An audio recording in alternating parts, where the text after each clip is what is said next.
So, eto guys, merong nawawala sa inyo, pero yung mga nawawala nun, may mga kapalit na magagandang pagbabago or mga magagandang mga magagandang opportunity. So, yung kasabihan na when a door close, a window opens, 'di ba? Kapag may nagsara na isang chapter or may nawala na isang chapter sa buhay mo or may natapos na isang chapter, may nawala na isang tao, bagay, sitwasyon sa buhay mo, meron siyang kapalit na panibagong chapter. So, ganun yung maaari yung ma-experience, guys.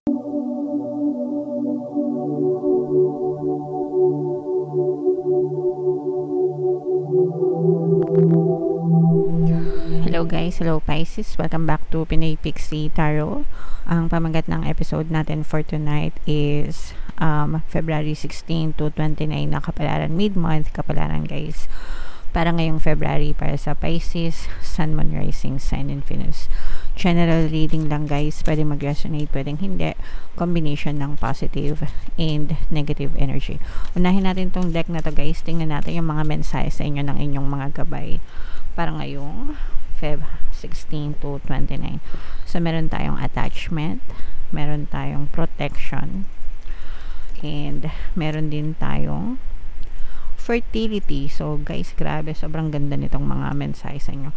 Combination ito ng positive and negative. Unahin natin tong attachment, guys, no? Ito yung pagkakabilanggo nyo sa inyong past, no? Ibig sabihin, meron pa kayong attachment sa nakaraan, hindi pa kayo nakaka-move on, mga kapiksi, kaya para kayong, etong tali na to, yan yung nagre-represent na nakagapos kayo, especially your emotions, kasi kung mapapansin nyo, yung tali nandito sa may bahagi ng dibdib, no? Which is nagre-represent ng ating emosyon. So, ibig sabihin yung inyong emosyon, nakagapos pa siya sa nakaraan, mga kapiksi, lalo na kung merong mga magagandang bagay na nangyari sa inyo sa past. And more often than not, kung kayo ay nai-stuck sa present nyo, dahil yun sa, pag sinabing na-stuck, mga kapiksi, wala kayo nakikitang progress, parang paulit-ulit na lang, wala kayo nakikitang magandang result. And that's because a part of you ay na-stuck pa sa nakaraan, mga kapiksi. And the only way to move forward is putulin, no? Putulin itong tali na to para maka-move on kayo. So, kailangan mong putulin yung pattern of thoughts mo. Accept mo na. Tapos na yun. It's just a part of your life, mga kapiksi. Hindi na kayo masasaktan unless hayaan nyo na masaktan yung sarili nyo. Okay? So, dapat hindi nyo na siya iniisip, magpatawad, diba? Matutong magpatawad. Forgiveness and acceptance is the key. And when you forgive, kailangan forget nyo rin, guys. Okay? Kasi hanggang hindi nyo kinakalimutan, nandun lang siya sa neural pathway, sa brain nyo, sa utak nyo. And active pa rin siya. Okay? And para mawala siya ng tuluyan, maging, kumbaga, dormant, no? Or maging ma-weaken, mamatay, no, sa isip nyo, is to not think of it at all. So, ibig sabihin, kailangan kalimutan nyo. Alright? So, yeah. Forgiveness, guys. Acceptance, para maka-move on kayo. And you have to protect yourselves against this negative energy, negative circumstances. So, and kailangan yung protektahan din yung sarili nyo, mga kapiksi, no? Huwag nyong hayaan na masurround kayo ng negativity, ma-influensyan kayo ng negativity sa paligid nyo, ganyan. Kasi the more na hinahayaan nyo na nandyan lang yung negative sa paligid nyo, maaapektuhan kayo. Everything is energy. Lahat na absorb natin. Everything is vibrating. So, kapag nandun kayo sa room, let's say for example, nasa room na puro nega, kunwari may meeting kayo, yung boss nyo, diba? Galit yung boss nyo, nasa meeting room kayo, ang mapapansin nyo na vibe sa meeting room is tensionado, stress, diba?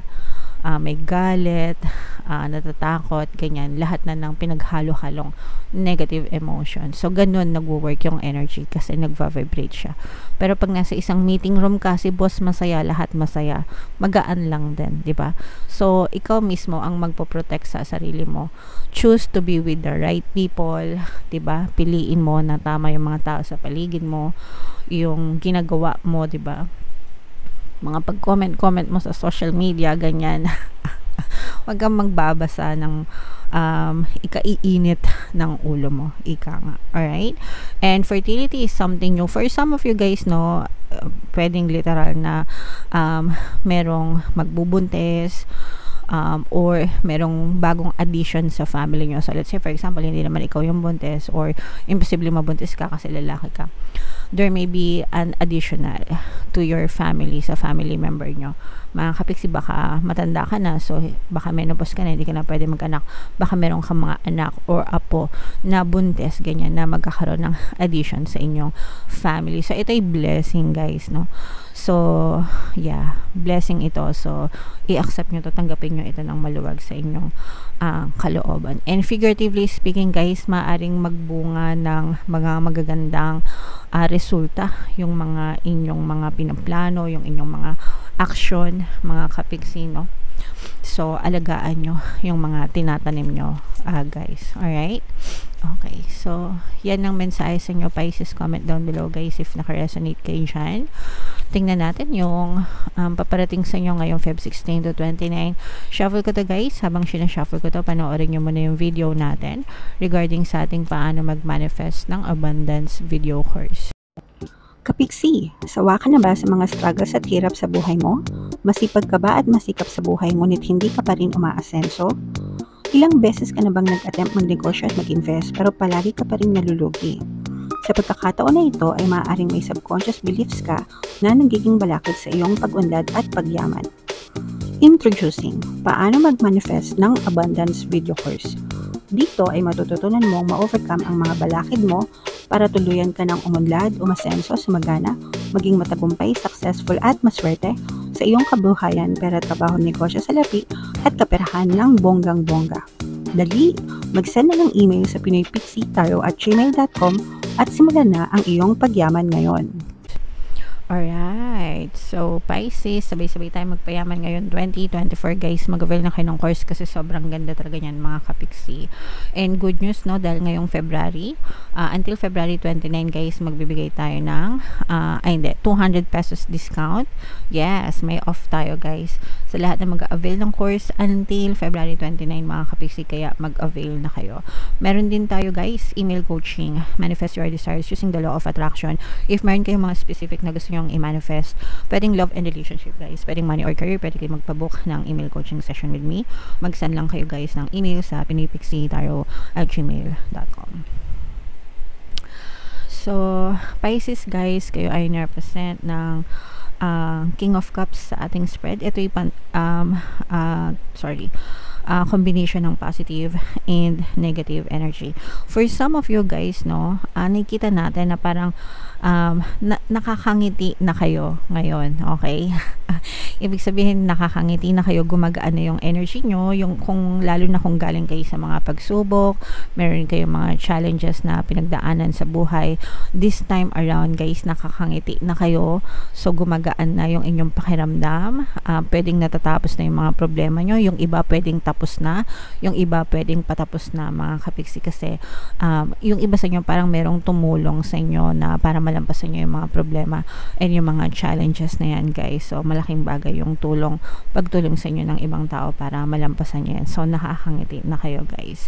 And for some of you naman, guys, dun sa attempt nyo, no, na pagsusumikap sa buhay, parang nai-stress kayo at the same time kasi parang meron kayong nasasagasaan na ibang tao na hindi nyo naman sinasadya.